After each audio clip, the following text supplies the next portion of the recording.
ஓம் சைராம், ஜெய் சைராம். என் அன்பின் பிரியமே, நான் சமாதி அடைந்து விட்ட போதிலும் என்னை நம்புங்கள் என்று பாபா சொன்னார். ஆனால் சாய் பக்தர் என சொல்லிக்கொள்ளும் நம்மில் பலருடைய நிலையை பாருங்கள். இன்ப நேரத்தில் பாபா இருக்கிறார் என்றும், துன்ப நேரத்தில் பாபா என்னை கைவிட்டார் என்றும், அவர் இல்லை என்றும் நினைத்து கொள்கிறார்கள். பாபா இருப்பது உண்மை என்பதில் உறுதியாக இருந்தால் எந்த நிலையிலும் அவர்கள் நம்பிக்கை இழக்க மாட்டார்கள். நம்பிக்கை இழந்தவர்களுக்கு பாபா உயிரோடு இல்லை என்பது உண்மைதான். ஏனெனில் அவர்கள் பாபாவை தங்கள் மனதிலிருந்து கொன்று விடுகிறார்கள். நம்பிக்கை உள்ளவர்களோ தங்கள் துயரத்திலும் திடமாக இருந்து தங்களை காப்பாற்றிக் கொள்ள அவரையே சரணடைகிறார்கள்.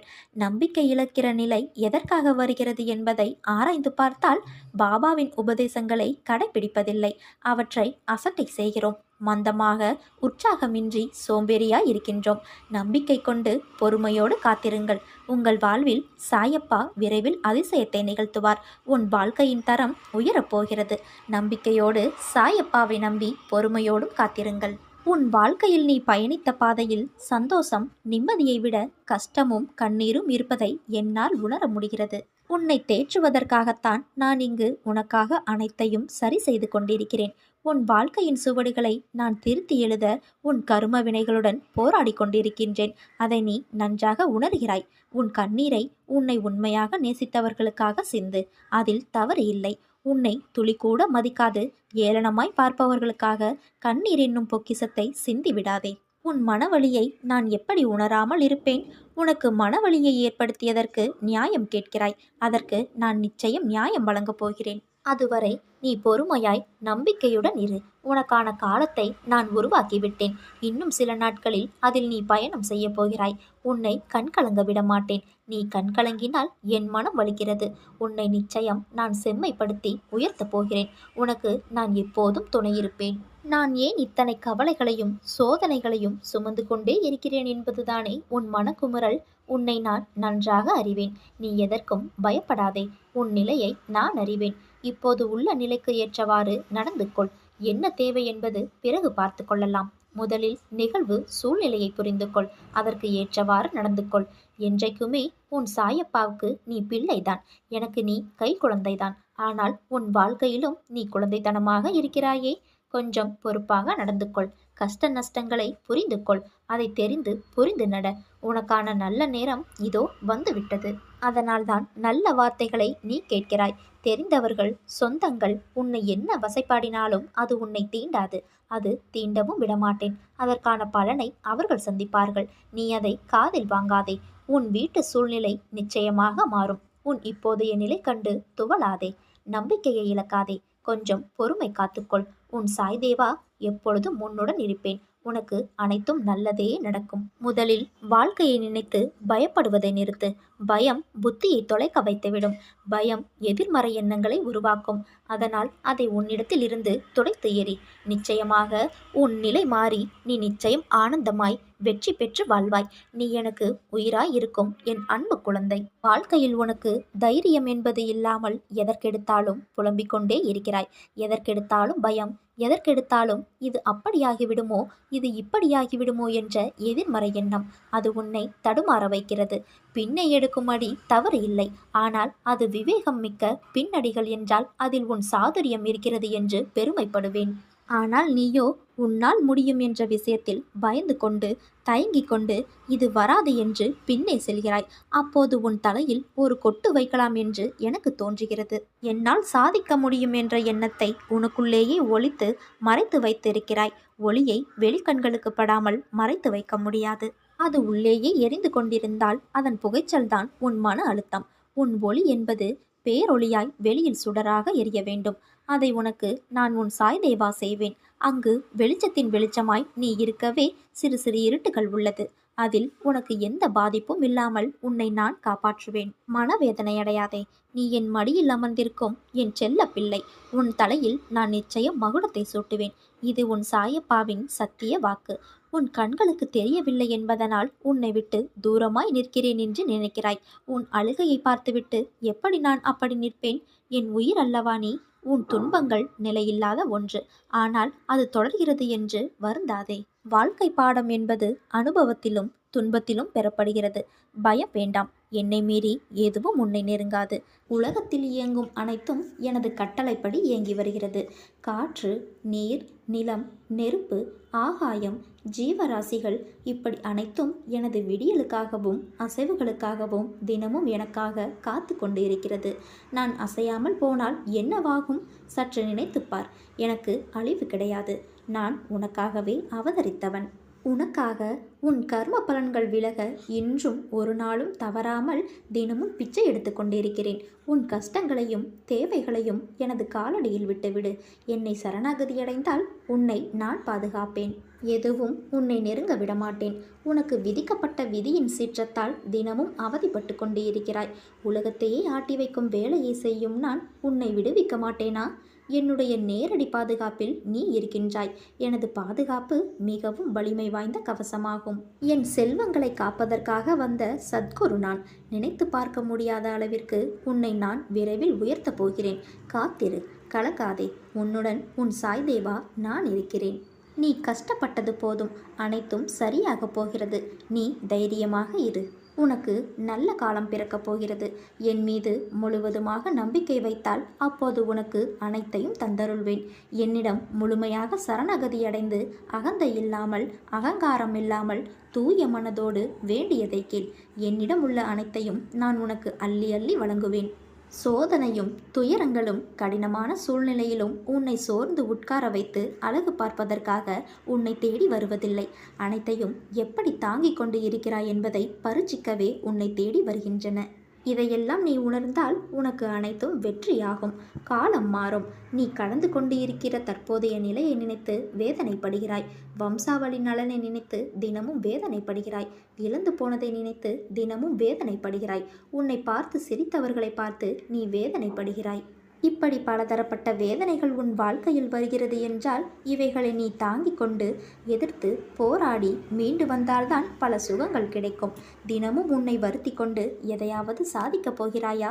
இல்லை. வேண்டுமென்றால் முயற்சி செய்து பார். உன்னை நீயே தாழ்த்தி கொண்டு உனது பாரத்தை என் மீது முழுமையாக சுமத்தாமல் அழுது கொண்டு இருக்கிறாய். என்னை நம்பி நம்பிக்கையோடு எழுந்து வா. கண்களை பார். அனைத்தையும் புரிந்து கொள்வாய். உனது கர்ம பலன்களின் வீரியம் அதிகமாக இருப்பதால் இப்படி அனுபவித்துக் கொண்டிருக்கிறாய். அதையெல்லாம் தாண்டி நான் ஒருவன் இருப்பதை மறந்து புலம்பிக் கொண்டு இருக்கிறாய். அப்பா நான் இருக்கிறேன். நீ எதற்கும் கலங்காதே. நான் உன்னை கைவிட மாட்டேன். எனது ஆசீர்வாதத்தினால் நீ பெரும் செல்வந்தர்களுக்கு மத்தியில் நீயும் ஒருவனாக அனைவராலும் மதிக்கப்படுவாய், பாராட்டப்படுவாய். என் வாக்கு பொய்யானது இல்லை. நீங்கள் எதிர்பார்த்து காத்திருக்கும் அனைத்தையும் நான் நடத்தி காட்டுவேன். என்னை சரணாகதி அடைந்தால் நான் உன்னை பாதுகாப்பேன். பொறுமையாக இரு. அப்பா நான் இருக்கிறேன். எனக்கு எந்தவித பூஜை முறைகளும் தேவையில்லை. நீ எனக்காக படைக்கும் சிறு நெய்வேத்தியமும் என் முன் ஏற்றும் அகல் விளக்கும் போதும். எனக்கு ஆடம்பர பூஜைகள் தேவையில்லை. நீ என்னை அன்போடு அழைத்தால் போதும். நான் உடனே உன் குரலுக்கு ஓடோடி வருவேன். ஆனால் நீயோ என்னை விட்டு தள்ளி நிற்கிறாய். உன் கஷ்டங்கள் அனைத்தையும் நான் அறிவேன். என்னை உன் மனதில் வைத்து பூஜிக்கிறாய், நேசிக்கின்றாய், நினைக்கிறாய். அதே நேரத்தில் உன் துன்பங்களை நினைத்து உனக்குள் புலம்பிக் கொண்டு என்னை விட்டு ஒரு அடி தள்ளி நிற்கிறாய். நீ உலகியல் விஷயங்களுக்கு முக்கியத்துவம் கொடு. ஆனால் நீ செய்கின்ற எல்லா விஷயங்களையும் நான் அறிவேன். சில நேரம் நீ ஏன் இப்படி பேசுகிறாய், நடக்கிறாய் என்பதையே கூட உன்னால் உணர முடியவில்லை. உன்னுள் தேவையில்லாத குப்பைகளை நீ தூக்கி கொண்டு நடக்கிறாய். அதனால்தான் உன்னில் இருக்கும் விஷயங்களை கூட உன்னால் உணர முடியவில்லை. நீ செய்வதாக நினைக்கிற அனைத்தும் உன் சாயப்பாவான நான் தான் செய்கிறேன். நீ பேசுவதாக நினைக்கும் அனைத்துமே நான் தான் உன்னிடத்திலிருந்து பேசுகிறேன். ஏனென்றால் நீ வெறும் பொம்மலாட்டத்தில் இசைக்கு ஏற்ப ஆடும் பொம்மைதான். உன் சாயப்பா தான் அதை ஆட்டி வைக்கும் கருவி. அதனால் நீ பயப்பட தேவையில்லை. உன்னை நல்ல வழியில் வழி நடத்தி செல்வேன். உன் அம்மாவாக அரவணைத்து அப்பாவாக நல்லது கெட்டதை அறிவுறுத்தி உன்னை என் கண்ணுக்குள்ளும் மனதிலும் வைத்து பாதுகாப்பேன். உனக்கு என்ன நேரும் என்பதை நான் மட்டுமே அறிவேன். உன்னை கரையேற்றும் பொறுப்பை நான் தான் வகிக்க வேண்டும். என்னை விட்டால் உனக்கு வேறு யார் இருக்கிறார்? உனக்கான விடியல் கூடிய விரைவில் பிறக்க உள்ளது. அதற்கான வேலைகளை நான் துவங்கிவிட்டேன். சந்தோஷமாக இரு. அனைத்தும் இனி நல்லதாகவே நடக்கும். உன் தலை மீது என் கைகள் இருக்கின்றன. உன் மனதில் உள்ள காயங்களை நான் ஆற்றுகிறேன். உன் உடலில் உள்ள ஆரோக்கிய குறைபாடுகளை சரி செய்து உன்னை ஆரோக்கியமடைய செய்கிறேன். நீ நலமோடு இருக்கப் போகிறாய் குழந்தையே. உன் ஒரு கைகளை மேலே வானத்தை பார்த்தவாறு வைத்துக்கொள். ஒரு கையை உன் நெஞ்சை பார்க்குமாறு வைத்துக்கொள். கண்ணை மூடி என் சக்தியை உள்வாங்கி உனக்குள் செலுத்துவதாக உணர்ந்து பார். உன் குறைகள் மறைந்து எங்கும் என் சக்தி நிரம்புவதை நீ உணர்வாய். காலங்கள் மட்டும்தான் கடக்கின்றது, என் துயரங்கள் என்னை விடாமல் துரத்துகிறது என்று நீ புலம்பாதே குழந்தையே. நீ சிந்தும் கண்ணீர், மன அழுத்தம் எல்லாம் முடிவுக்கு வரப்போகிறது. நீ செய்த பூஜையின் பலனாக நீ கேட்பதை நிறைவேற்றி நான் உனக்கு மகிழ்ச்சியை அளிக்கப் போகிறேன். இதோ உன் வீட்டிற்கே நான் வந்துவிட்டேன். இனி உனக்கு நல்லதே நடக்கப் போகிறது. உன் வாழ்வில் அதிர்ஷ்ட காற்று வீசப்போகும் நேரம். உன் முன்னேற்றத்தின் அறிகுறியாக சில நிகழ்வுகள் நடப்பதை நீ காணப்போகிறாய். நீ கேட்பதை சந்தோஷத்தோடு நான் அள்ளி கொடுக்கும் நேரம் வந்துவிட்டது குழந்தையே. ஒரே ஒரு முறை என்னை அப்பா என்று நீ அழைத்துப் பார். உன் உழைப்பிற்கான பலன் வரும் நேரம் இது. என் வாழ்க்கை இப்படியே முடிந்து விடுமா என்று புலம்புகிறாயல்லவா? அவரவர் கர்ம பலன்களுக்கு ஏற்ப வாழ்வில் சில நிகழ்வுகள் நடக்கிறது என்றால் அது போதாது என்று நீயே சில செயல்களில் ஈடுபடுத்தி கொண்டு வருந்திக் கொள்கிறாய். சில இடங்களில் சில செயல்களில் நீ மாறினால் மட்டுமே இந்த நிலை மாறும். முதலில் உன்னை சுற்றி நடக்கும் எல்லா செயல்களுக்கும் அது நல்ல நிகழ்வோ கெட்ட நிகழ்வோ எதுவானாலும் நீதான் காரணம் என்று நினைக்காதே. இதனால் உனக்கு ஒரு பயனும் இல்லை. அதற்கு மாறாக உன்னை பற்றிய மதிப்பு மற்றவர்களிடம் மாறும். அது உன் மனதை திருப்திப்படுத்தினாலும் மற்றவர்கள் எல்லாம் அவரவர் இஷ்டம் போல அர்த்தம் கொள்வார்கள். இந்த செயல்களால் உன் நிம்மதி குலைந்துதான் போகிறது. அதே சமயம் நீ செய்த செயல்களால் ஏற்பட்ட தவறினால் வரும் விளைவுகளுக்கு அஞ்சாமல் எனக்கு ஒன்றும் தெரியாதது போல இருப்பதும் தவறு. நீ நடந்ததையே நினைத்து கொண்டு இருப்பதால் உன்னால் அடுத்த செயல்களில் கவனம் செலுத்த முடியாமல் போகிறது குழந்தையே. என்ன நடந்தாலும் அதற்கு ஒரு காரணம் இருக்கும். அது நிச்சயம் உன் நன்மைக்காக மட்டுமே இருக்கும் என்று நினை. மனதில் உள்ள எண்ணங்களை செயல்படுத்துவதை பற்றி நீ நிறைய யோசிக்கலாம். ஆனால் நீயே உன் மனதிலும் புத்தியிலும் அசை போட்டு கொண்டு இருக்கும் தோல்விகள், துயரங்களின் தாக்கத்தை மட்டுமே யோசித்து கொண்டு இருக்கிறாய். குதர்க்கமான எண்ணங்கள் வீணானவை. அவை ஒருபோதும் உனக்கு நன்மை விளைவிக்காது. ஒன்றை புரிந்து கொள் குழந்தையே. உழைப்பிற்கான பலன்கள் தாமதமானாலும் நிச்சயம் உன்னை வந்து சேரும். அது என்றுமே வீணாகாது. உன் வாழ்க்கையில் இக்கட்டான நிலையில் எடுக்க வேண்டிய முடிவுகளை நீயே முடிவு செய். உன்னுள் இருக்கும் உன் தந்தையான நான் அதற்கு உதவியும் புரிவேன். உன் செயல் அனைத்துமாக உன் தந்தை நான் இருப்பேன். உன் வாழ்க்கையின் தரத்தை உன் தந்தையான நான் உயர்த்தப் போகிறேன். நம்பிக்கையோடு இரு. எவர் ஒருவரும் உன் வாழ்க்கை பயணத்தை புரிந்து கொள்ளப் போவது இல்லை. நீ இங்கு வாழ்வது உன் வாழ்க்கையை வாழத்தானே தவிர ஒவ்வொருவரும் உன்னை புரிந்து கொள்வதற்காக அல்ல. இதை எப்போதும் நீ நினைவில் கொள். என் தங்கமே, உன்னை மாற்ற வேண்டும் என்ற எனது விருப்பத்தினால்தான் இந்த நிகழ்வுகள் எல்லாம் உன்னை எட்டி பார்க்கிறது. உன்னிடம் நிறை குறை என்ன என்பதை சூழ்நிலைகளில்தானே உணர முடியும். அதை புரிய வைக்கத்தான் இவ்வளவு நிகழ்வுகளை நான் நடத்தி வைக்கிறேன். நீ நிச்சயம் ஜெயமாக வாழ்வாய். என் பரிபூரண அருளும் ஆசிர்வாதமும் அன்பும் எப்போதும் உனக்கு உண்டு குழந்தையே. உன் அம்மாவாக அப்பாவாக என்றும் உன்னை என் இருதயத்தின் கருவறையில் சுமந்து நிச்சயம் உன் தந்தையான நான் அரவணைத்து வளர்ப்பேன். நீ நம்பிக்கையோடு இரு, நல்லதே நடக்கும். கோபம், பேராசை, காமம், தவறான எண்ணம், அகங்காரம், பொறாமை என்கின்ற இந்த 6 எதிரிகளிடமும் நீ எப்போதும் மிகவும் ஜாக்கிரதையாக இருக்க வேண்டும். ஆனந்தத்தை நீ அடைய இந்த 6 எதிரிகளிடமும் போராட வேண்டும். ஆனால் நிச்சயமாக உன் தந்தையான நான் உனக்கு உதவுகிறேன் குழந்தையே. மனம் தளராத நம்பிக்கை, அசராத பக்தி, இவை இரண்டுமே எப்பொழுதும் உன்னுடைய பிரதான குறிக்கோளாக வைத்துக்கொள். ஒருவன் காத்தாடியை ஆகாயத்தை நோக்கி விடுவான் என்றால் அந்த காத்தாடியின் மீது உள்ள நம்பிக்கை அல்ல, காற்றின் மீது உள்ள நம்பிக்கையும் நூலின் மீது உள்ள பொறுமையும் அந்த காத்தாடியை ஆகாயத்தை நோக்கி பறக்க உதவுகிறது. அதே போலத்தான் உன்னுடைய வாழ்க்கையும். நீ உனது குறிக்கோளை அடைய மிக முக்கியமானது நம்பிக்கையும் பொறுமையும் மட்டுமே.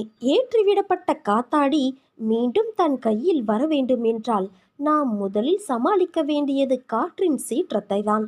அதே போலத்தான் நாம் வாழ்க்கை என்னும் பெருங்கடலை கடக்கும் பொழுது இடையில் ஏற்படும் சீற்றங்களை மிக கவனமாக கடக்க வேண்டும். அப்படி மிக கவனமாக எவன் ஒருவன் கடந்து செல்கிறான் என்றால் அந்த ஏற்றிவிடப்பட்ட காத்தாடி ஆகாயத்தை தொட்டு மீண்டும் அவனுடைய பிரதான இலக்கை அடைந்து அவன் கையில் வந்து சேருகிறது. இதே போலத்தான் உன் வாழ்க்கையில் ஒவ்வொரு முயற்சியிலும் உன் குறிக்கோளை நோக்கி மட்டுமே இருக்க வேண்டும். இப்படிப்பட்ட குறிக்கோளை நோக்கி எந்த ஒரு பக்தன் என்னை முழுமையாக நம்பி புத்தியையும் மனதையும் எனக்காக செலுத்தி வருகிறான் என்றால் அவன் நினைத்ததை நான் நடத்தி தருவேன். அவனுடைய லட்சியத்திற்காக நான் 7 கடலையும் தாண்டி வந்து உதவியும் புரிவேன். எந்த சூழ்நிலையிலும் மனதைரியத்தை இழந்து விடாதே குழந்தையே. என் மீது நம்பிக்கை வை. உன் வெற்றியை நான் அமைத்து தருவது உறுதி. ஏமாற்றங்கள், விரக்தி என எதிர்மறையாய் உன்னை சூழ்கிறது என்று நினைக்கிறாயா? கவலை கொள்ளாதே. இருளிலிருந்துதான் உதயம் பிறக்கும். அதே போல நேர்மறை தெரிகிறது உன்னிடத்தில். பௌர்ணமி, அமாவாசை என இரண்டுமே உலக மனிதனின் வாழ்க்கையை சொல்லும் மிகப்பெரிய உதாரணம். பௌர்ணமியிலிருந்து அமாவாசை வருகிறதா அல்லது அமாவாசையிலிருந்து பௌர்ணமியா என்று நிர்ணயித்து சொல்ல முடியாது. இரண்டுமே ஒரே கால கணக்குத்தான், வளர்பிறை தேய்பிறை என்று. அவற்றைப் போலத்தான் மனிதன் முன்னேறுகிற காலமும் இருக்கும், சறுக்குகின்ற காலமும் இருக்கும். இரண்டும் காலங்கள் நிர்ணயிக்கப்பட்ட விதி. அதுதான் இப்போது உன் வாழ்வில் நடந்து கொண்டு இருக்கிறது. உன் வழிகள் கண்டும் நான் எப்படி அதை எடுத்துக்கொள்ளாமல் இருப்பேன்? எல்லாம் நன்மைக்கே என்று நம்பு. உன் நம்பிக்கையும் பொறுமையும் தான் வாழ்க்கையை வெற்றி என்னும் திசையில் பயணிக்க வைக்கும். உன் நம்பிக்கை, பொறுமை உன் பலத்தையும் விசுவாசத்தையும் எவ்வளவு உன்னதமானது என்பதை நான் அறிவேன் குழந்தையே. எல்லாம் சரியாகிவிடும். எதற்கும் அஞ்சாதே. உன்னோடும் உன் குடும்பத்தோடும் நான் என்ற உன் தந்தை இருக்கிறேன். நீ எல்லா செல்வ வளங்களையும் பெற்று சீரும் சிறப்புமாய் நல்ல பெயரோடு நிம்மதியான வாழ்க்கையை வாழ்வாய். உன் வாழ்வில் நல்லது நிச்சயமாக நடக்கப் போகிறது. உன் தந்தையான நான் செய்யும் ஒரு அற்புத நிகழ்ச்சியால் நீ மிகவும் சந்தோஷமடையப் போகிறாய். சூழ்நிலைக்கு ஏற்ப வாழ்க்கையை அமைத்துக் கொள்வதுதான் வெற்றிகரமான வாழ்க்கையின் பூரண ரகசியம். இந்த உண்மையை உணர்ந்தவர்கள் வாழ்வில் வெற்றி நிச்சயம். வெற்றி பாதையில் பயணிக்க விரும்புபவர் கடைபிடிக்க வேண்டிய முக்கியமான ஒரு அம்சமும் கூட. தெளிந்த நீரோடை போல மனது தெளிவாக இருக்க வேண்டுமானால் சில அடிப்படை கொள்கைகளை கட்டாயம் கடைபிடிக்க வேண்டியதும் உள்ளது. இதில் மிக முக்கியமானது ஒன்று, இருப்பதை எண்ணி மகிழ்வுறாமல் இல்லாததை எண்ணி ஏக்கம் கொள்வது. ஆம் குழந்தையே, வாழ்க்கையில் அனைத்தும் கிடைத்தால்தான் நான் மகிழ்ச்சியாக இருப்பேன் என்று எண்ணினால் இந்த பிறவியில் அது சாத்தியமில்லை. காரணம், குறையில்லாத மனித வாழ்க்கை என்பதே இதுவரை இல்லை என்பதுதான் சத்தியம். உன் மகிழ்வான பொழுதுகளை முழுவதுமாக கெடுக்கக்கூடிய வல்லமை பெற்றது. உன்னிடம் இல்லாத ஒன்றை எண்ணி ஏக்கம் கொண்டு நிம்மதியை தொலைப்பதுதான். மகிழ்ச்சி என்பது என்றுமே இன்னொருவரால் வரக்கூடியது அல்ல. மகிழ்ச்சியோ துக்கமோ, இதில் எதை தேர்ந்தெடுக்கப் போகிறாய் என்பது உன்னிடமே உள்ளது. என் தங்கமே, மகிழ்ச்சி என்பது உன் கையில்தான் இருக்கிறது. அதற்கு முதல் படியாக உன்னுடைய தேவைகளை கட்டுக்குள் கொண்டு வர வேண்டியது அவசியம். அத்தியாவசிய தேவைகளுக்கு மட்டுமே உன் ஆசை இடம் கொடுக்க வேண்டும். இந்த எண்ணத்தில் உறுதியாக நீ இருக்க வேண்டியதும் அவசியம். இதற்கான அர்த்தம் மனித வாழ்க்கைக்கு இது மட்டும் போதும் என்பது அல்ல. உயிர் வாழ தேவையான அடிப்படை வசதி கிடைத்துவிட்டால் மேற்கொண்டு நாம் பெறும் ஒவ்வொன்றும் நாம் மகிழ்ச்சி கணக்கில் கூட்டிக்கொண்டே போனால் வெற்றிக்கான பாதை நம் முன் பறந்து விரியும். நல்ல எண்ணங்களுடனான சேவைகள் நல்ல வாழ்த்துக்களை பெற்றுத்தரும். அதை அனுபவிக்க பழகிவிட்டால் உன் மகிழ்ச்சி வெகு விரைவில் கூடிவிடும் குழந்தையே. உன் பிரச்சனைகளை தள்ளி நின்று பார்க்கும்போது அது மிக சாதாரணமாக தெரிவதோடு அதற்கான தீர்வு காண்பதும் எளிதாகிவிடும். நான் மகிழ்ச்சியடைய என்ன இருக்கிறது? குழந்தையின் மழலை, மலர்களின் மனமழகு, இயற்கையின் இனிமை, பறவைகளின் கானம், இப்படி ரசித்து மகிழ எத்தனையோ இருக்கிறதே. பெற்ற சிறிய வெற்றியையும் மனமகிழ்ந்து கொண்டாட பழகினாலே உற்சாகம் தானாக பிறக்கும். அடுத்த வெற்றிக்கும் அது அச்சாரம் போடும். ஒவ்வொரு சிறிய வெற்றியுமே ஒரு ஆசிர்வாதம். அதனால் நீ எதற்கும் கவலை கொள்ளாதே. நம்பிக்கையோடு செயல்படு. நீ எடுக்கும் எல்லா முயற்சிகளிலும் நிச்சயம் உனக்கு வெற்றி நிச்சயம். இறைவன் உன்னை சில நேரம் தனிமைப்படுத்துவதற்கு காரணம் தெரியுமா? நீ உன்னையும் உன்னை சுற்றியுள்ள துரோகிகளையும் நீ அடையாளம் காணத்தான் என்பதை புரிந்து கொள். ஒன்றை மட்டும் நினைவில் வைத்துக்கொள். இப்போது இருக்கும் உன் நிலைதான் முடிவான ஒன்று என இருந்து விடாதே. இதைவிட மிக சிறந்தது உன்னை நோக்கி வர காத்திருக்கிறது. சில நேரம் நீ மகிழ்ச்சியாகவும் சுறுசுறுப்பாகவும் இருக்கின்றாய். ஆனால் சில நேரம் மிகவும் சோர்ந்து போய் கவலையில் மூழ்குகிறாய். எப்பொழுதும் உன் மனதை சுறுசுறுப்பாக வைத்துக்கொள்ள என் நாமத்தை நீ உச்சரித்து கொண்டிருந்தாலே போதும்.